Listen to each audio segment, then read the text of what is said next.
Hello नमस्कार, welcome to Sumo biology online classes. कैसे बच्चे आप लोग। चलिए आज हम लोग बात करेंगे क्लास 11 के चैप्टर नंबर 2 बायोलॉजिकल क्लासिफिकेशन की। ठीक है जी, इसको पढ़ते हैं। तो चलिए, जैसा कि हर बार करता हूँ, स्लाइड से पढ़ते हैं हम लोग, उससे थोड़ा आसान रहता है। हम लोग चलते हैं स्लाइड पे। पूरा आपका एनसीईआरटी बेस्ड ही सारा रहेगा, लेकिन स्लाइड से थोड़ा आसान रहता है चीज़ों को समझना। तो बायोलॉजिकल क्लासिफिकेशन आपका चैप्टर नंबर 2 कह रहा जी, from the time of civilisation the attempts had been made to classify the organism.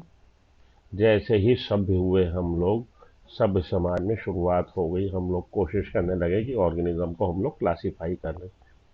क्यों क्लासीफाई करें भैया? क्लासीफाई करेंगे तभी हमें पता लगेगा हमारे यूजेस के कौन से ऑर्गेनिज्म ऐसे हैं जिनको हम यूज़ कर सकते हैं। यूज़ किस लिए कर सकते हैं? यूज़ कर सकते हैं फॉर फूड, या फॉर शेल्टर, या फॉर क्लोथिंग के लिए। तो रोटी, कपड़ा और मकान जो हमारी आधारभूत जान आवश्यकताएं हैं, हम लोग की जो बेसिक नेसेसिटीज़ हैं, उनको फुलफ़िल करने के लिए हम लोग ऑर्गेनिज्म को यूज़ कर सकते थे। पुराने ज़माने में यही कर रहे थे, या तो उनसे खाना ले रहे थे, या उनकी खाल से अपने शरीर को ढक रहे थे, या उनके पदार्थों से हम लोग अपने रहने का घर बना रहे थे। Early attempts has been made on uses and disuses. ठीक। अरिस्टोटल, अरस्तु पहले ऐसे थे जिन्होंने साइंटिफिक बेसिस क्लासिफिकेशन का अपनाया। He use simple morphological character to classify plants into trees, shrubs and herbs. तो इन्होंने मॉर्फोलॉजिकल कैरेक्टर, बाह्य रूप के आधार से प्लांट्स को 3 कैटेगरी में बांट दिया। कौन से 3 कैटेगरी? श्रब्स, हर्ब्स और ट्रीज। तो हर्ब्स में कौन आ रहे हैं?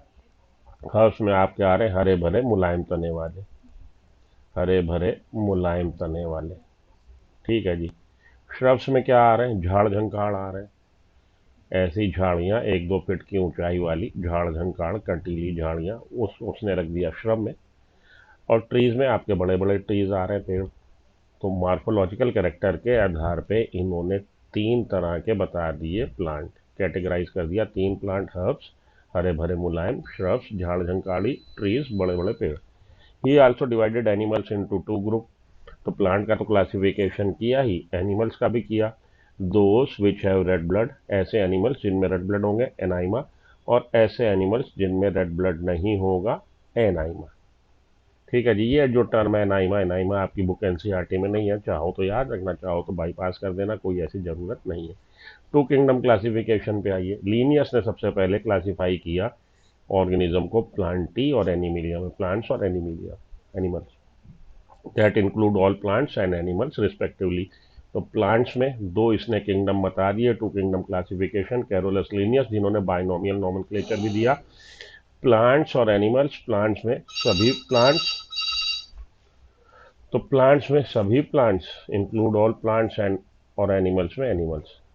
बेसिस क्या था? क्या बेसिस था? किस बेसिस पे इन्होंने ये 2 किंगडम बनाए थे? किन्होंने? कैरोलस लीनियस ने, जिन्होंने 2 किंगडम क्लासिफिकेशन दिया। हम ये कह रहे हैं जी, इन्होंने 2 किंगडम बता दिए। कौन कौन से? प्लांट्स और एनिमल्स। तो कोई ग्राउंड भी तो होगा, कोई क्राइटेरिया भी तो होगा, कोई बेसिस भी तो होगा। किस बेसिस पे बना दिए, उसकी बात करने लगे हम लोग, अब हम लोग। ठीक है जी। This was based on upon the presence and absence of cell wall. तो सेल वॉल की प्रेजेंस या एब्सेंस के आधार पर इन्होंने ऑर्गेनिज्म को कैटेगराइज कर दिया। बेसिकली 2 कैटेगरी बना दी, प्लांट्स और animals. All the organisms which have cell wall, जितने भी ऑर्गेनिजम्स थे जिनमें सेल वॉल की प्रेजेंस थी, उसको उसने किंगडम प्लांटी में रख दिया। और दूसरे जिनमें सेल वॉल नहीं थी, उसको एनिमल्स या एनिमिलिया किंगडम में रख दिया। लीनियस ने 2 किंगडम क्लासिफिकेशन इस तरह से प्रपोज किया, या कहिए दिया। It includes bacteria, blue green alga, जिसको आज की तारीख में आप साइनोबैक्टीरिया के नाम से जानते हैं, फंगी, मॉसेस, फर्न्स, मॉसेस आपके ब्रायोफाइट्स, फर्न्स आपके pteridophyte, gymnosperm and angiosperm under kingdom plants. तो प्लांट्स में ये सारे के सारे आ गए। कौन सारे आ गए भाई? ऐसे बैक्टीरिया भी आ गए, बैक्टीरिया सेल वॉल होती है, blue green alga cyanobacteria cell wall होती, फंजी में काइटिन की होती, मोसेस में ब्रायोफाइट्स में सेल वॉल होती, टेरिडोफाइट में सेल वॉल होती। तो bacteria, blue green alga, angiosperm, gymnosperm के जितने मेंबर हैं सारे के सारे प्लांट्स में आ गए। The character that unified this whole kingdom was that all the organisms included had a cell wall in their cell.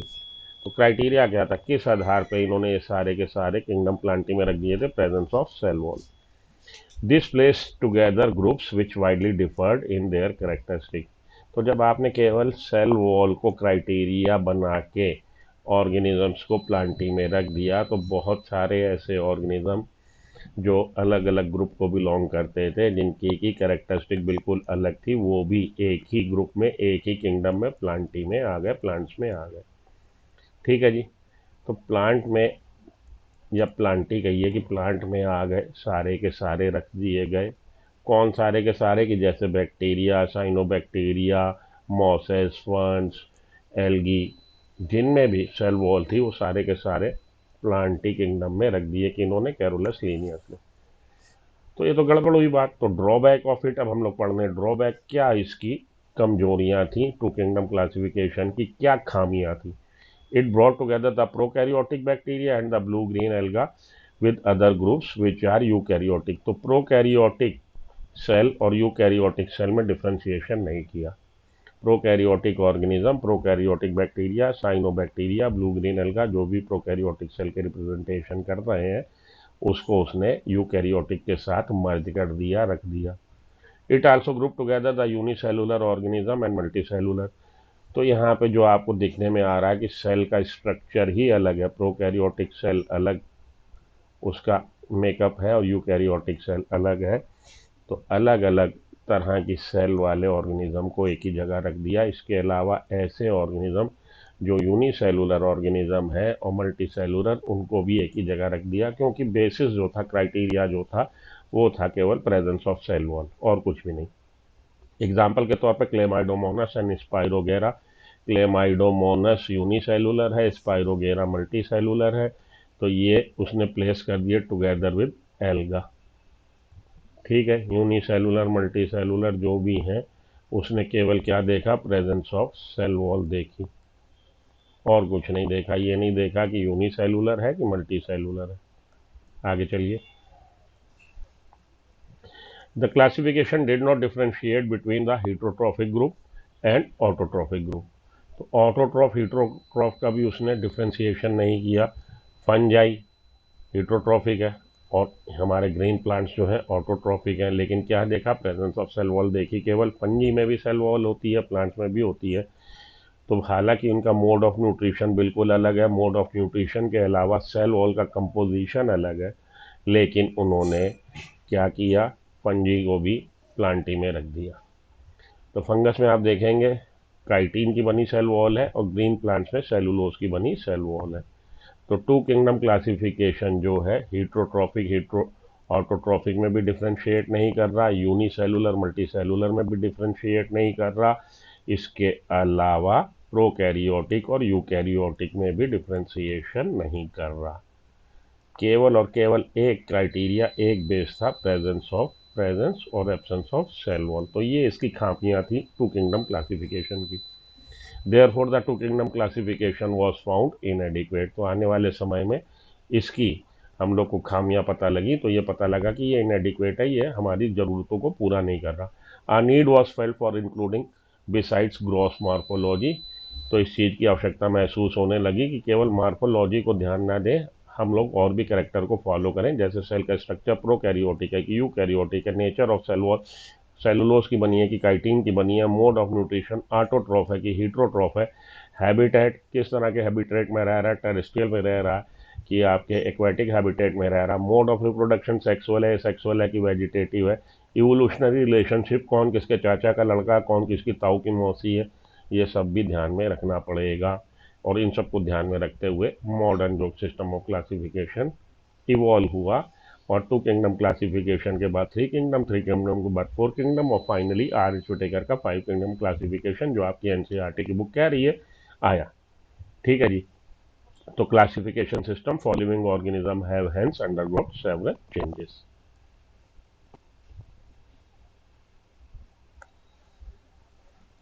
चलिए, टू किंगडम के बाद थ्री किंगडम क्लासिफिकेशन, ये बाहर से थोड़ा एनसीईआरटी से बाहर का थोड़ा आपको मैं दे रहा हूँ। तो three kingdom classification Ernst Haeckel भाई साहब ने दिया 1866 में। इन्होंने यूली सेलुलर एनिमल सेल की फंजाई को अलग कर लिया on the basis of lack of tissue differentiation, the new group protista form. और नई न्यू ग्रुप प्रोटिस्टा, एक तीन किंगडम क्लासिफिकेशन, प्लांटी एनिमिलिया तो था ही था, एक नया ग्रुप बना दिया, नया किंगडम प्रोटिस्टा बना दिया। तो शुरू में तो ये किया इन्होंने, लेकिन बाद में से उसमें से फंगस को, फंजी को और मल्टीसेलुलर एल्गा को निकाल दिया गया। तो बेसिकली बचा क्या, केवल और केवल यूनिसेलुलर यूकैरियोटिक ऑर्गेनिज्म बचे। तो इतनी ज़्यादा आप दिमाग पे बोझा ना डालो, आप केवल ये याद रख लो कि प्रोटिस्टा जो है किंगडम किन्होंने बनाया है, हैकेल भाई साहब ने बनाया है, और इसमें केवल और केवल यूनिसेलुलर यूकैरियोट है। अब आप इसमें लंबी रामायण ना पढ़ो कि भैया इन्होंने पहले क्या किया, यूनिसेलुलर एनिमल्स, एल्गी और फंगी, एल्गा पूरा ग्रुप और फंगस पूरा ग्रुप रख दिया था प्रोटिस्टा में, और बाद में उसमें से multi cellular alga, unicellular alga छोड़ दिए गए, मल्टी सेलुलर एल्गा रिमूव कर दिए गए, फंगस रिमूव कर दिया गया। तो बचा बचा केवल यूनिसेलुलर यूकैरियोट। आप बस इसी को पकड़ो कि प्रोटिस्टा किंगडम रिप्रेजेंटेशन कर रहा किसका, यूनिसेलुलर यूकैरियोट का। बाकी बातें भूल जाओ, बाकी बातें आपने केवल ये याद रखनी कि हैकेल ने बनाया है किंगडम प्रोटिस्टा, और किंगडम प्रोटिस्टा में यूनिसेलुलर यूकैरियोट होते हैं।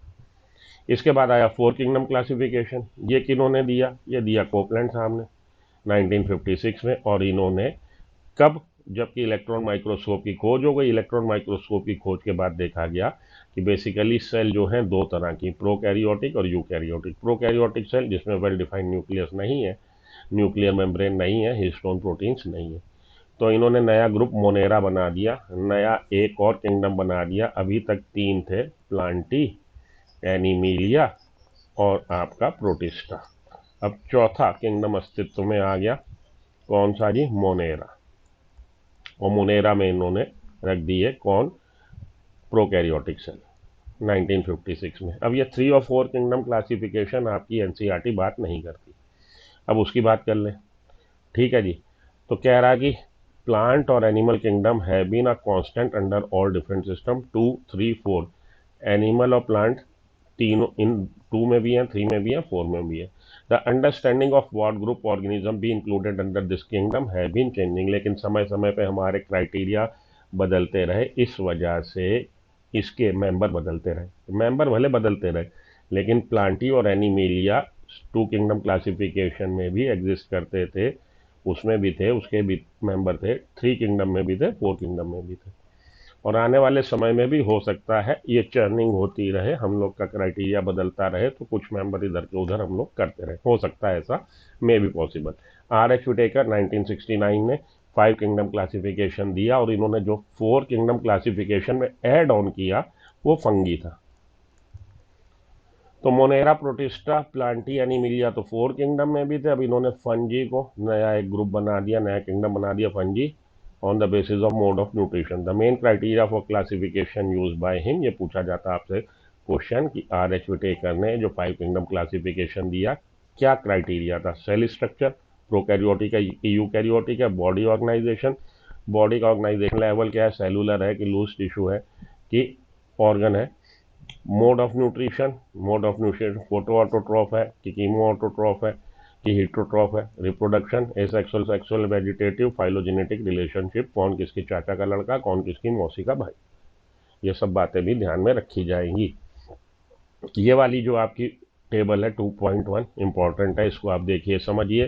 तो यहाँ पे cell type, cell wall, nuclear membrane, body organisation, mode of nutrition, monera prokaryotic cell का रिप्रेजेंटेशन है, बाकी के चारों यूकैरियोटिक सेल हैं। ठीक, सेल वॉल इसमें मोनेरा में मिलेगी, लेकिन नॉन सेलुलोजिक है, सेलुलोज की बनी नहीं है, तो पॉलीसैकेराइड और अमीनो एसिड का कॉम्बिनेशन है। प्रोटिस्टा में कुछ में है, कुछ में नहीं है। फंगी में है लेकिन काइटिन की बनी है। प्लांटी में है लेकिन सेलुलोज की बनी है। एनिमल्स में नहीं होती है, एब्सेंट होती है। न्यूक्लियर मेम्ब्रेन प्रोकैरियोटिक सेल में नहीं है, तभी हम लोग बोलते हैं वेल डिफाइंड न्यूक्लियस नहीं है। इन चारों में न्यूक्लियर मेम्ब्रेन होगी। बॉडी ऑर्गेनाइजेशन सेलुलर लेवल का है, प्रोटिस्टा भी यूनिसेलुलर है, एक ही सेल है, सेलुलर लेवल का। फंगी मल्टी सेलुलर है, लेकिन टिश्यू पूरी तरह से डेवलप नहीं हुए, तो लूज टिश्यू ऑर्गेनाइजेशन मिल रहा है। मल्टी सेलुलर के साथ साथ लूज टिश्यू। प्लांटी में टिश्यूज भी मिल रहा है, टिश्यू के साथ ऑर्गन भी मिल रहा है। What is tissue? टिश्यू की डेफिनेशन अगर हम लोग बोले, group of cells performing the same function having common origin. Common origin होगा और सेम फंक्शन कर रहे होंगे, ग्रुप ऑफ सेल्स, उसको हम लोग बोल रहे हैं टिश्यू।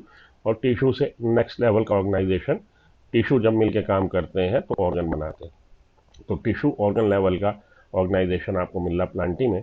और एनिमल्स में आपको tissue, organ, organ system. Tissue level के लिए अगर आप याद करेंगे तो आपका सीलेंट्रेट और टीनोफोरा में, ऑर्गन लेवल का आपका प्लेटेलमेंथीज और एस्केलमेंथीज ऑनवर्ड आपको organ system level of organisation मिलेगा। मोड ऑफ न्यूट्रिशन ऑटोट्रॉफ है। ऑटोट्रॉफ में वो कीमो ऑटोट्रॉफ भी है, फोटो ऑटोट्रॉफ भी है। फोटो ऑटोट्रॉफ का क्या मतलब है? अपना भोजन स्वयं बना लेना।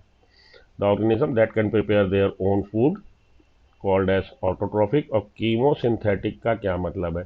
केमिकल रिएक्शन से एनर्जी डिराइव करना। और फोटोसिंथेटिक वो जो आपकी लाइट एनर्जी को बदलेंगे केमिकल बॉन्ड एनर्जी में। हीटरोट्रॉफिक जब दूसरे पे आश्रित, दूसरे सोर्स से आप लेते हैं भोजन, हीटरोट्रॉफिक। हीटरोट्रॉफिक में सैप्रोफिटिक, सैप्रोफिटिक वो जो ऑर्गेनिक कंपाउंड्स का, डेड ऑर्गेनिक कंपाउंड्स का ब्रेक डाउन करके अपना जीवन यापन कर रहे हैं। पैरासिटिक किसी दूसरे लाइफ फॉर्म पे डिपेंड होकर अपना जीवन यापन करना, तो पैरासिटिक, परजीवी। इस तरह के आपको सबसे ज़्यादा आपको डाइवर्सिटी मोड ऑफ न्यूट्रिशन में बैक्टीरिया में ही देखने को मिलेगी। Monera bacteria. प्रोटिस्टा, प्रोटिस्टा में ऑटोट्रॉफ भी हैं, फोटोसिंथेटिक भी हैं, और केमोसिंथेटिक है नहीं, एंड हीटरोट्रॉफिक, हीटरोट्रॉफिक मिल जाएंगे। इधर आपके फंगी में सारे के सारे हीटरोट्रॉफिक है, तो सैप्रोफिटिक या पैरासिटिक हो सकते हैं। प्लांटी ऑटोट्रॉफ है। एनिमीलिया हीटरोट्रॉफिक है। हीटरोट्रॉफिक में होलोजोइक, होलोजोइक मतलब भोजन को इंगल्फ करना, इंजेस्ट करना, तो पूरा का पूरा भोजन खाना। और सैप्रोफिटिक, सैप्रोफाइट हमारे जो डेड ऑर्गेनिक कंपाउंड का ब्रेक डाउन करें। ठीक है, तो ये वाला जो है मोड ऑफ न्यूट्रिशन, इसको आपको अच्छे से कंठस्थ करना है, समझना है। इस पे आप फोकस करिएगा, 2-3 बार पढ़िएगा। काइटिन की बनी है इसकी सेल वॉल, ये कई बार आपका बुक में जिक्र आता है, तो ये आप भूलोगे नहीं। प्लांटी सेलुलोज की बनी है, आप भूलोगे नहीं। न्यूक्लियर मेम्ब्रेन एब्सेंट होती है, बहुत अच्छे से कई जगह बताया, आप भूलोगे नहीं। प्रोकैरियोटिक सेल है, आप भूलोगे नहीं। तो ये वाला पॉइंट और ये वाला पॉइंट तो आपके बैक ऑफ द माइंड वैसे ही टैटू बन जाएगा, आपको याद रहेगा।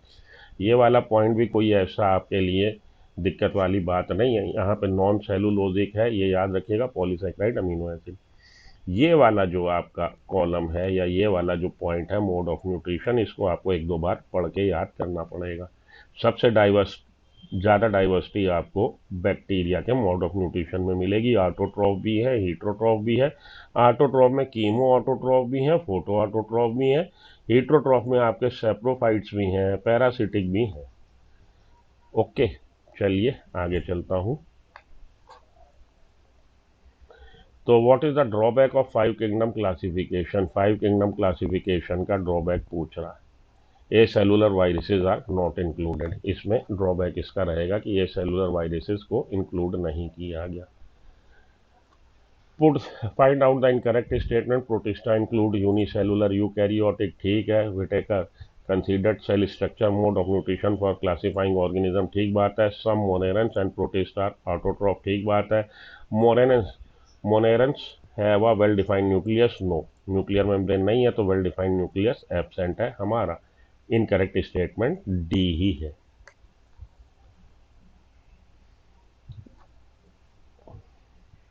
अब हम लोग आते हैं 3 domain of life. 6 kingdom classification भी इसको बोला जाता है। The 3 domain system is biological classification which was introduce by Carl Woese. Carl Woese ने 1990 में 3 डोमेन ऑफ लाइफ दिया। They divide cellular life form into archaea, bacteria, eukarya. 3 domain बता दिए, आर्किया, बैक्टीरिया, यूकैरिया। तो बेसिकली इन्होंने किया क्या, प्रोकैरियोटिक सेल्स में जब हम लोग इसको पढ़ेंगे किंगडम मोनेरा, तो देखेंगे जी archaebacteria, eubacteria, cyanobacteria. Archaebacteria और यू बैक्टीरिया, इन्होंने बोला कि आर्की और यू बैक्टीरिया को मोनेरा में रखना ठीक नहीं रहेगा, क्योंकि बेसिकली इनमें बहुत ज़्यादा डिफरेंस है। तो इन्होंने अलग अलग उनको किंगडम में प्लेस किया, ठीक। तो 3 डोमेन, आर्किया डोमेन बना दिया, बैक्टीरिया डोमेन बना दिया, यूकैरिया। It emphasises the separation of prokaryotes into 2 group. Called archaea and bacteria because of their fundamental differences. तो डिफरेंसेस क्या है? मेन है जी, न्यूक्लियोटाइड सीक्वेंस अलग अलग है 16S rRNA में। ये आपका क्वेश्चन किसी उसमें प्री मेडिकल टेस्ट में आ चुका है। तो आर्की बैक्टीरिया और यू बैक्टीरिया में 16S rRNA की न्यूक्लियोटाइड सीक्वेंस फर्क है। It is actually a 6 kingdom classification, और बेसिकली अगर देखा जाए तो 6 किंगडम क्लासिफिकेशन है। पहला डोमेन है आर्किया, उसमें एक ही किंगडम है Archie bacteria. This kingdom contains early prokaryote, सबसे पहले प्रोकैरियोट, मोस्ट प्रिमिटिव प्रोकैरियोट जो है Archie bacteria, which live in extreme environment, जो एक्सट्रीम कंडीशंस में भी सर्वाइव कर जाते हैं। डोमेन बैक्टीरिया में हमारे typical prokaryotic cell eubacteria, जिसमें कि इसमें क्या है, मेम्ब्रेन बाउंड सेल ऑर्गेनेल नहीं होगी। तो ये भी सिंगल किंगडम है, सिंगल किंगडम डोमेन बैक्टीरिया में, एक ही किंगडम, kingdom eubacteria. This kingdom, the kingdom content diverse type of bacteria having a peptidoglycan cell wall. तो यू बैक्टीरिया में सेल वॉल जो है पेप्टिडोग्लाइकेन की बनी होती है, आर्की बैक्टीरिया में पेप्टिडोग्लाइकेन नहीं मिलता।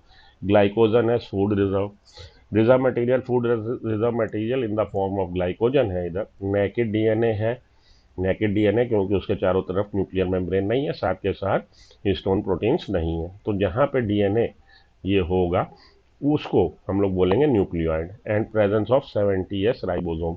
देखिए 70S राइबोसोम आपको प्रोकैरियोटिक सेल में मिलते हैं, यूकैरियोटिक सेल में आपको 80S राइबोसोम्स मिलते हैं। ये हो गई हमारे domain bacteria. Bacterial cell wall contains a substance peptidoglycan while the cell wall of archaea do not। ठीक है। archaea bacteria also differ because the cell membrane of archaea have a unique structure and do not contain same lipid। Lipid भी cell membrane में अलग अलग है। archaea differ from eubacteria only in cell membrane। the membrane lipids present in archaea bacteria are ether linked whereas eubacteria में ester linked। तो ये आपकी book की लाइन नहीं है, थोड़ा सा अलग है, चाहो तो आप लिख लो अपने एनसीईआरटी में, जो किनारे जगह लिखी हुई है थोड़ी सी। वैसे अब ये क्वेश्चन एनसीईआरटी के बाहर से पूछा नहीं जाता, आपसे पूछा नहीं जाएगा, लेकिन फील गुड फैक्टर आता अगर आपको कुछ थोड़ा सा एक्स्ट्रा मालूम हो। Domain यूकैरिया, this domain contain eukaryotic organism. तो इसमें चारों के चारों हमारे जो किंगडम है, प्रोटिस्टा, फंगी, प्लांटी, एनिमीलिया, चारों के चारों किंगडम इसमें है। तो 3 डोमेन, आर्किया डोमेन में केवल एक आर्की बैक्टीरिया। उसके बाद बैक्टीरिया में आपका फिर से चलते हैं, देख लेते हैं। तो आर्की बैक्टीरिया में ये आपका डोमेन आर्किया में आर्की बैक्टीरिया, डोमेन बैक्टीरिया में यू बैक्टीरिया, और डोमेन यूकैरिया में यूकैरियोटिक हमारे चारों किंगडम कौन से, प्रोटिस्टा, फंजी, प्लांटी, एनिमीलिया। ये हो गया आपका 3 domain of life. All prokaryotic organism were group together under kingdom Monera and unicellular eukaryote organism were placed in kingdom protista. ये आपका 5 किंगडम क्लासिफिकेशन के बारे में जानकारी दे रहा है। किंगडम प्रोटिस्टा बनने से क्या हुआ कि इसमें क्लोरेला, क्लेमाइडोमोनस, पैरामीशियम और अमीबा सब एक जगह आ गए, क्योंकि ये चारों कैसे हैं, यूनिसेलुलर यूकैरियोट है। तो क्लोरेला और क्लेमाइडोमोनस जो कि पहले प्लांटी में थे, और पैरामीशिया और अमीबा जो कि पहले एनिमल किंगडम में थे, ये चारों के चारों वहाँ से हटा के किस में रख दिए गए, किंगडम प्रोटिस्टा में। Chlorella unicellular, Chlamydomonas unicellular, paramecium unicellular, amoeba unicellular. Paramecium में सेल वॉल नहीं, अमीबा में सेल वॉल नहीं, इसलिए एनिमल में थे। क्लोरेला और क्लेमाइडोमोनस प्लांटी में थे क्योंकि सेल वॉल है। तो क्लोरेला, क्लेमाइडोमोनस, पैरामीशियम, अमीबा आज की तारीख में कहाँ, किंगडम प्रोटिस्टा में, चारों एक जगह। It has put together organism which in earlier classifications were placed in different kingdom. तो प्रोटिस्टा बनने से ऐसे ऑर्गेनिज्म, ऐसी सेल्स, ऐसे ऑर्गेनिज्म जो पहले अलग अलग किंगडम में थे, क्योंकि क्राइटेरिया अलग था। अब क्राइटेरिया क्या हो गया कि सेल कैसी है, यूकैरियोटिक और प्रोकैरियोटिक, और यूकैरियोटिक सेल यूनिसेलुलर है कि मल्टीसेलुलर। क्राइटेरिया के बेसिस पे ये जो अलग अलग प्लेस में थे, अलग अलग किंगडम में थे, अब एक जगह रख दिए गए।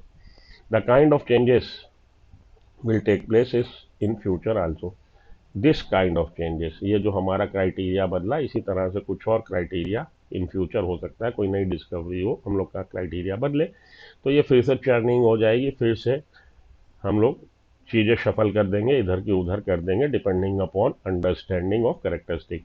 Over time, an attempt has been made to evolve a classification system which reflects not only the morphological, physiological, reproductive similarity but is also phylogenetic.